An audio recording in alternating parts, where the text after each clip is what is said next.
예수님은 우리의 왕이십니다. 예수님은 나의 왕이십니다. 나의 왕 예수님, 우리의 왕 예수님, 그 예수님께서 지금 이 시간, 지금 여기, 지금 이곳에 찾아오셔서 나와 여러분 한 산도 빼놓지 않고 우리 예수님께서 만나주시기를 축원합니다. 예수님 만나기를 축원합니다. 여러분, 예수님 만나면 해결됩니다. 예수님 만나면 길이 보입니다. 예수님 만나면 닫힌 문이 열립니다. 예수님 만나면 하늘 문이 열립니다. 할렐루야. 그러므로 지금 이 시간, 하나님 말씀을 듣는 이 시간에, 우리 하나님 말씀을 듣는 중에 하나님 말씀을 듣다가 말씀 중에 거하시는 예수님, 말씀이 되신 예수님, 아니 말씀 자체이신 예수님, 그 예수님 만나기를 축원합니다. 할렐루야. 지금부터 한 4년, 정확히 4년 전이네요. 2014년 8월 14일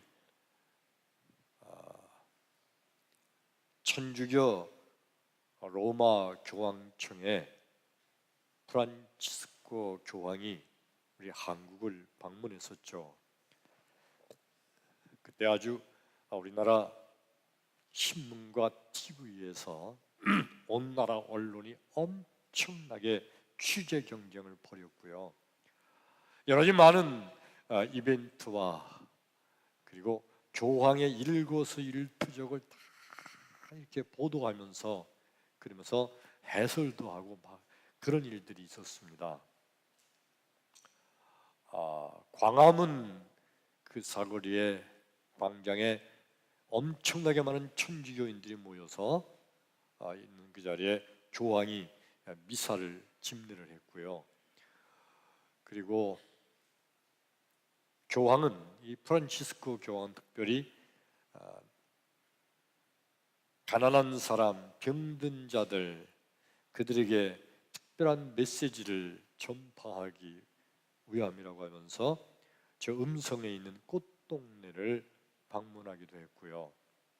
또 그때 마침 우리나라 세월호 유가족들이 막 단식하고 막 그럴 때인데 그 세월호 유가족들을 만나기도 했고, 또 그 중에 어떤 한 아이의 아빠를 직접 교황이 세례를 주기도 했어요. 우리나라 역사에 교황에게 직접 세례받은 그런 천주교인은 한 명도 없어요. 그분이 교황에게 세례를 받기도 했습니다. 근데 여러분, 그때 교황이 우리나라 이곳저곳을 방문하고 다니는데 이동할 때 타고 다닌 차가 뭔지 아세요? 네? 티코? 비슷해요. 소울, 기아 자동차에 티코도 기아가인가요? 그 대우에 티코 아니래. 기아 자동차 자동차 대리점 사장님 말씀이 그 티코는 기아 거 아니래요. 기아의 소울이라는 차인데 이 소울이라는 것은 경차입니다. 서민들이 타는 경차예요. 여러분, 로마 교황청의 교황은요, 나라의 국빈급의 예우를 받는 분입니다. 축포를 터뜨리고요, 그리고 의장대 사열을 받는 그런 분이에요. 그런데 그 국빈급의 그 나라의 국빈급이 방문하게 되면 그들이 타는 차가 아주 방탄차, 중무장된 방탄차, 무게차 정도가 제공됩니다. 근데 교황이 나는 가난한 자들, 서민들과 함께 하기를 좋아한다. 원한다 그러면서 서민들이 타는 차 소울이라는 경차를 본인이 선택한 거예요. 그러니까 수많은 그때 TV에서 기자들이 다 뭐라고 얘기하기 시작했느냐 하면, 야, 교황은 정말 가난한 사람들하고 없는 사람들, 서민들과 함께하는 자다. 정말 존경할 만하다. 교황은 정말 겸손하게 자기를 낮추고 그렇게 사는 자, 예수와 같다. 예수님도 겸손하셨다. 교황이 마치 예수와 같다고 막 그렇게 교황을 칭찬하고 있습니다. 여러분, 교황이 겸손한, 검소하게 사는 모습, 이것과 예수님의 겸손과 무엇이 다를까? 오늘 말씀을 듣는 가운데 이 말씀 속에서 나와 여러분 큰 은혜가 있기를 주 이름으로 축원합니다. 아멘. 오늘 성경 말씀 좀 아까 우리가 봉독한 말씀이죠. 누가복음 19장 35절, 36절 두 절 말씀을 봉독했습니다. 오늘 성경 말씀은 누가복음 19장 28절부터 시작된 말씀인데, 말씀의 내용은 이런 겁니다. 예수님께서 이 땅에 오셔서 공생애를 시작하신 지 드디어 3년 반이 거의 다 됐어요.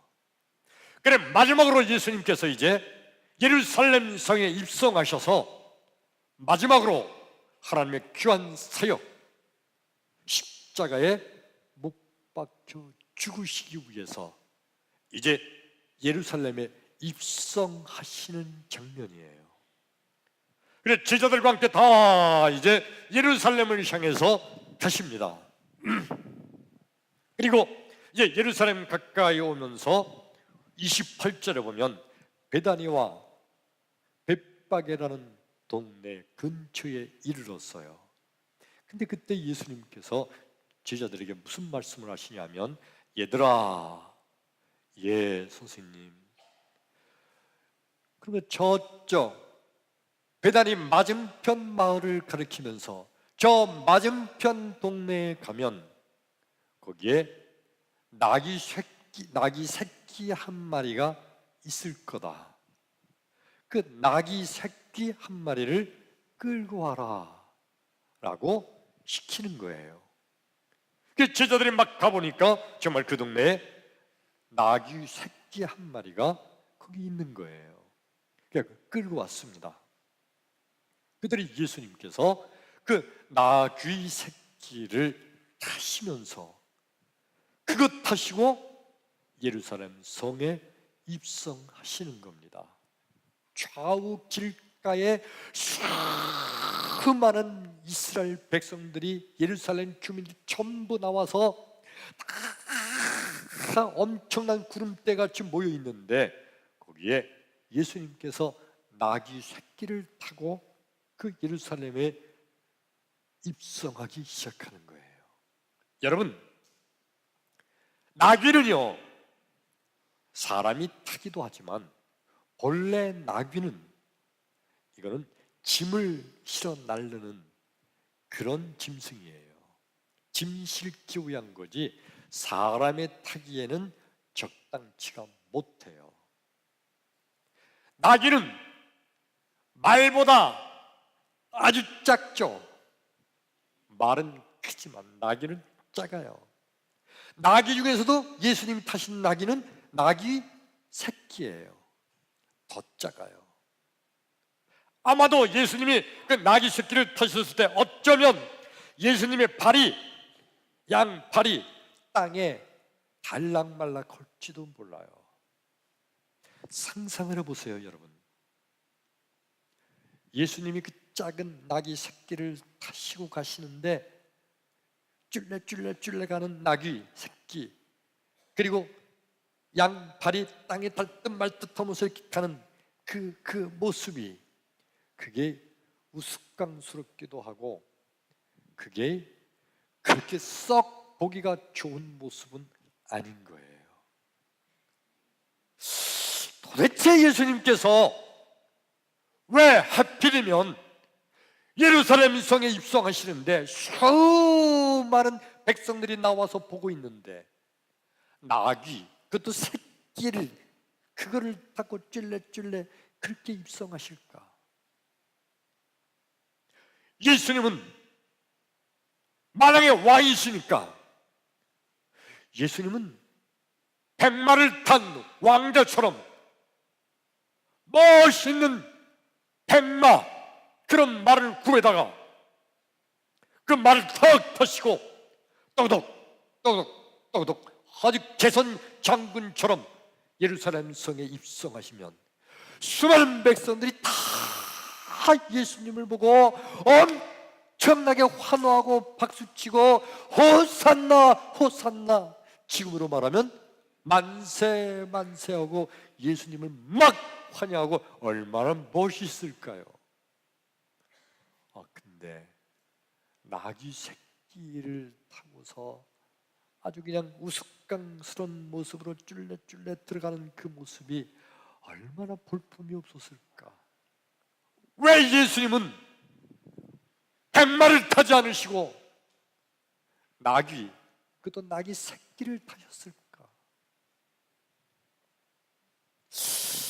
삼두마차, 사두마차, 말 3마리, 4마리가 끄는 마차, 그리고 그 마차 뒤에, 마차는 아주 휘황찬란한 수많은 보석으로 멋있게 화려하게 장식을 하고, 그리고 그 마차에 만왕의 왕이신 예수님께서 딱 타셔서 삼두마차, 사두마차 마차를 타시고 예루살렘에 입성하시면 얼마나 위엄이 있고 얼마나 멋있었을까?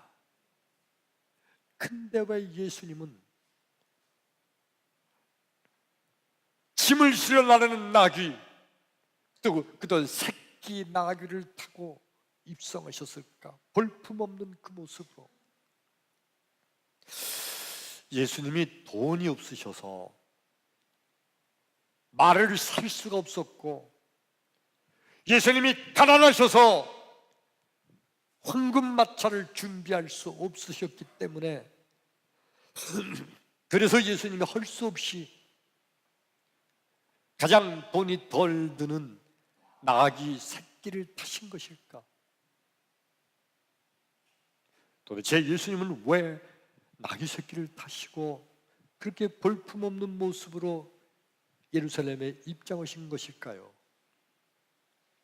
성경 스가랴서 9장 9절은 이렇게 말씀하고 있습니다. 겸손하셔서 나귀를 타고 입성하셨다고 스가랴서 기자는 그렇게 말하고 있어요. 겸손. 근데 여러분, 이 겸손이라는 것이 뭘까요? 겸손, 사전적인 의미로 겸손은요, 나보다 남을 높게 여기고 나는 낮아지고 상대방은 높여주고 존중하는 거, 이게 겸손이에요. 그렇다면 여러분, 예수님께서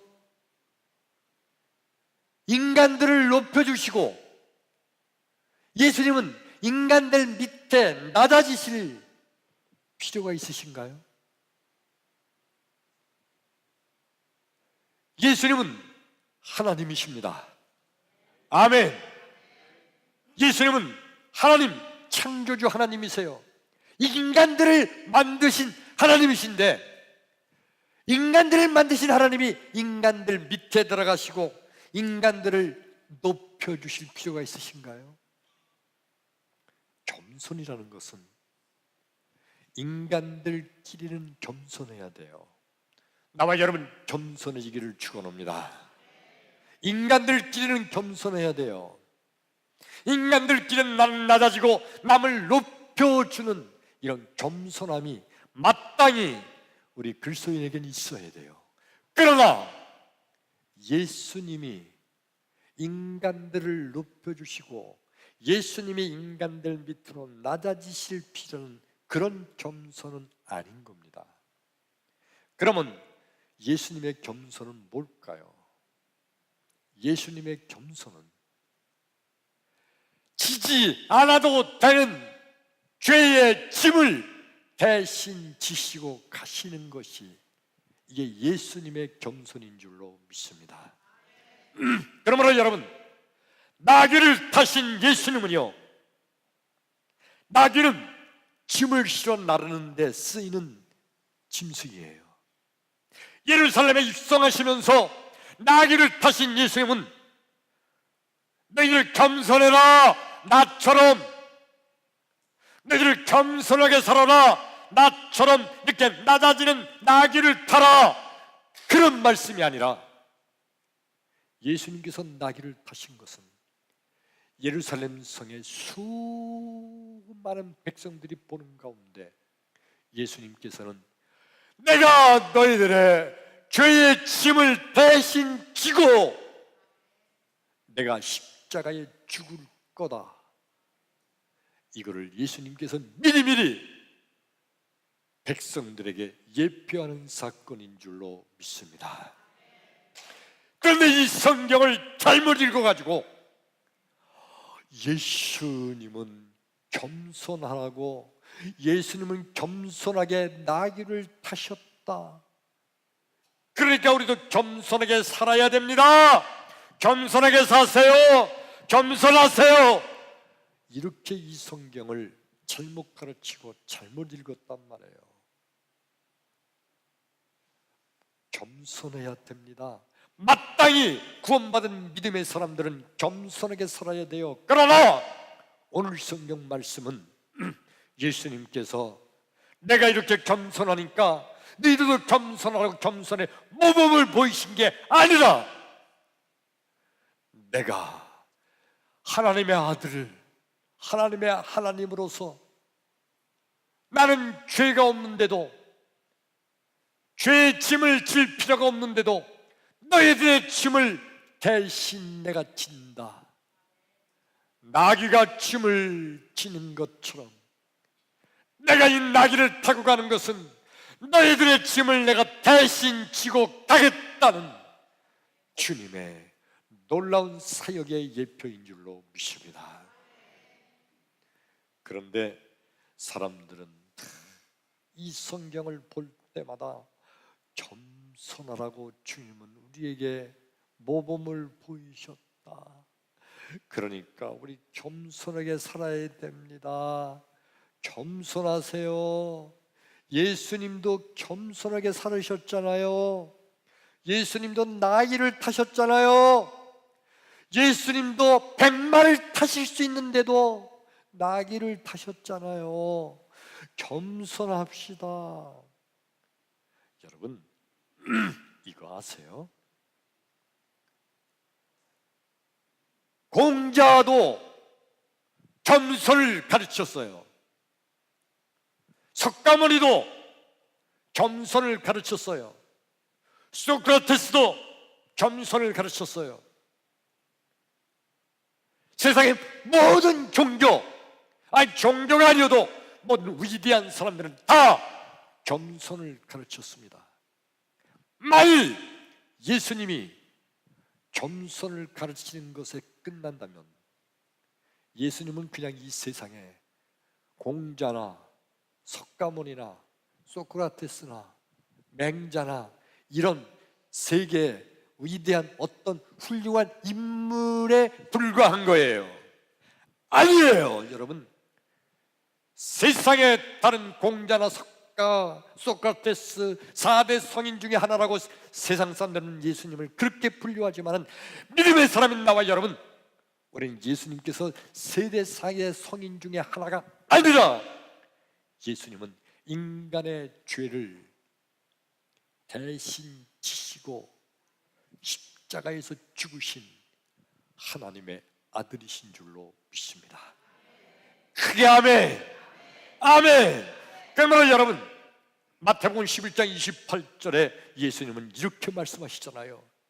수고하고 무거운 짐진 자들아 다 내게로 오라. 내가 너희를 쉬게 하리라. 예수님께서는요, 우리가 세상에 살면서 인생의 짐이 무거워요.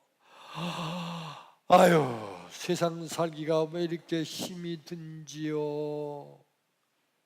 이런 인생살이의 무거운 짐에도 관심이 있으시지만 진정으로 주님께서 관심이 있으신 세상의 무거운 짐은 바로 죄의 짐이에요. 아무리 다 갖추고 편안하게 사는 것 같아도 그의 영혼이 죄의 짐을 지고 있으면 그 육체가, 아니 내가 뭐가 부족하지? 내가 부족한 게 뭐가 있지? 근데 나는 왜 세상이 이렇게 즐겁지가 않고 세상이 이렇게 행복하지가 않은가? 우울하게 근심, 걱정에 빠져 살아요. 죄의 짐, 그 죄의 짐을 잔뜩 지고 내 영혼이 죽어가고 있기 때문에, 그 죄의 짐 때문인데 그거 모르고 내가 뭐가 부족해? 돈이 부족해? 인물 잘생겨? 사업도 잘 돼?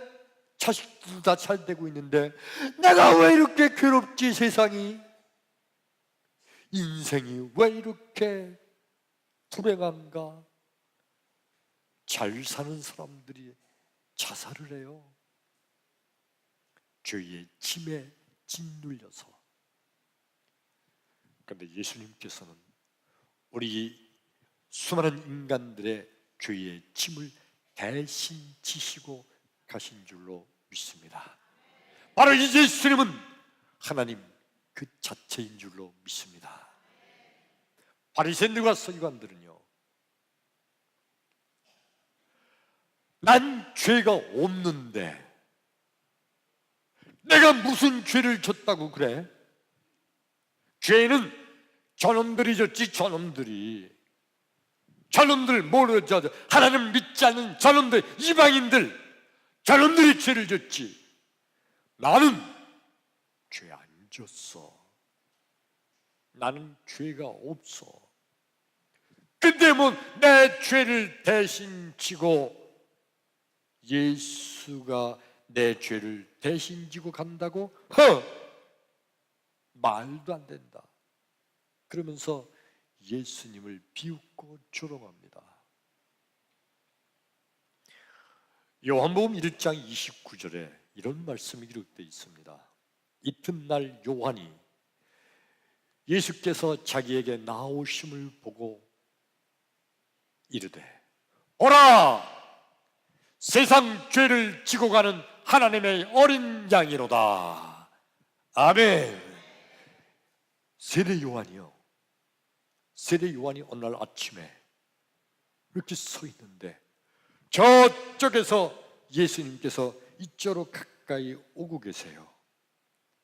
세례 요한이 예수님을 바라보는 순간에 하나님께서 세례 요한의 영의 눈을 열어주셨어요. 가만히 보니까 저 예수님이 세상의 수많은 죄의 짐을 지고 가는 하나님의 어린 양으로 보이기 시작한 거예요. 자기도 모르게 세례 요한이 그의 입술이 열리면서 이런 말이 터져나온 겁니다. 보라! 세상 죄를 지고 가는 하나님의 어린 양이로다. 예수님께서는요, 온 세상의 수많은 사람들의 죄를 대신 다 지시고 십자가에서 죽으심으로 세상 모든 사람들의 죄를 다 용서해 주시는 하나님의 아들이신 줄로 믿습니다. 크게 아멘. 할렐루야. 그러면 여러분, 믿음이란 예수님께서는 내 죄를 대신 지고 가셨다 라고 믿는 게 믿음인 줄로 믿습니다. 세상에 죄 없는 사람 없어요. 다 죄가 있는 죄인이에요. 이 죄를 그대로 가지고 있으면 이 죄가 나를 지옥으로 끌고 갑니다. 근데 하나님 아들 예수님께서 내 죄를 대신 지시고 십자가에서 죽으셨기 때문에 나와 여러분, 우리는 지옥의 권세에서 벗어나 구원받아 천국에 가게 되는 하나님의 자녀가 될 줄로 믿습니다. 그게 아멘. 이거 믿는 게 바로 믿음이에요. 이 예수를 믿으시면 아멘 합시다. 아멘. 오늘 성경 말씀 본문에 예수님께서 나귀를 타고 예루살렘에 입성하실 때 예루살렘에 있는 수많은 이스라엘 백성들은요, 저분이 내 죄를 대신하여 내 죄의 죄값을 받고 내가 지은 죄인데 나 대신 죄값을 받고 나 대신 십자가에 죽으실 메시아이신 것을 저들은 전혀 몰랐어요. 저들은 그냥 저 예수가 우리를 로마의 식민지 통치에서 정치적으로 해방시켜줄 그런 구원자가 아닐까, 이 정도로만 생각을 했어요.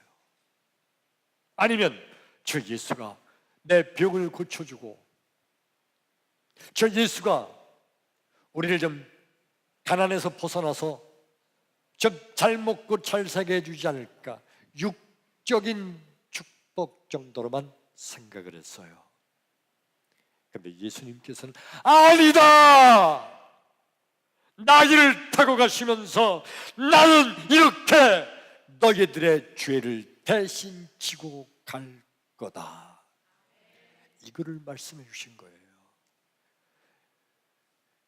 사랑하는 성도 여러분, 예수님께서는 내가 지은 죄, 내가 죄값을 받아 내가 죽어야 마땅한데, 그런데 예수님께서 내가 지은 죄값을 대신 받으시고 예수님께서 십자가에 죽으셨다는 사실을 믿으시면 아멘 합시다.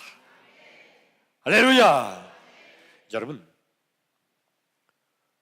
어떤 한 종교를 특별히 제가 비하하고자 하는 말씀은 결코 그런 의도는 없어요.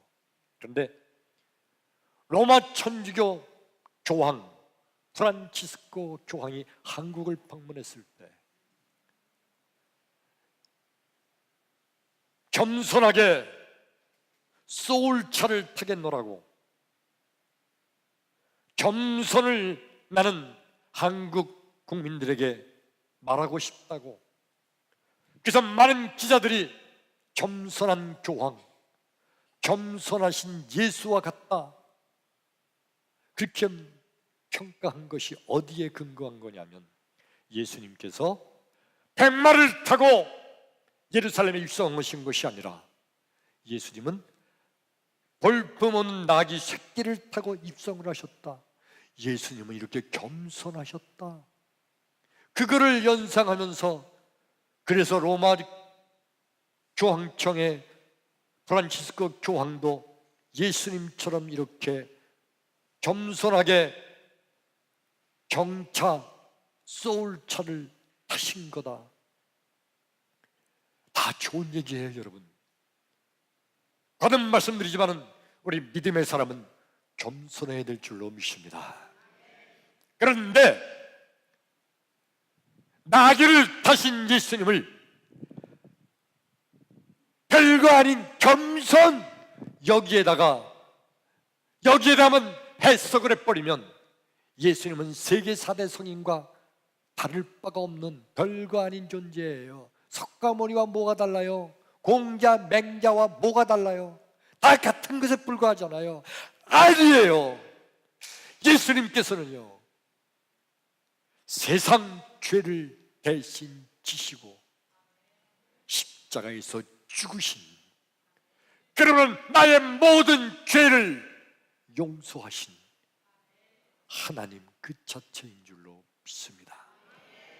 크게 아멘. 할렐루야.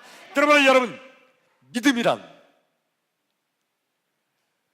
예수님께서 나의 모든 죄를 지고 가셨다고 믿는 자, 진정한 성도란 예수님은 내 죄도 대신 지고 가셨다, 그러므로 내 모든 죄는 다 없어졌다 라고 믿는 자가 진정한 성도입니다. 나는 죄 없어, 내가 무슨 죄를 졌다고 그래? 나 정도면 괜찮지 라고 하는 사람은 진정한 성도가 아니에요. 진정한 성도는 주여 내가 죄인입니다 라고 고백하며 내가 지은 죄, 내가 죄값을 받아서 내가 죽어 지옥에 떨어져야 마땅한데 예수님께서 내 죄를 대신하여 십자가에 죽으셨기 때문에 내 모든 죄는 다 용서받았다고 믿는 자, 그가 진정한 성도인 줄로 믿습니다. 이 예수를 믿으시면 크게 아멘 합시다. 크게 아멘. 그러면 여러분 따라서 합니다. 주여 나는 죄인입니다. 이 시간 내 마음 문을 엽니다.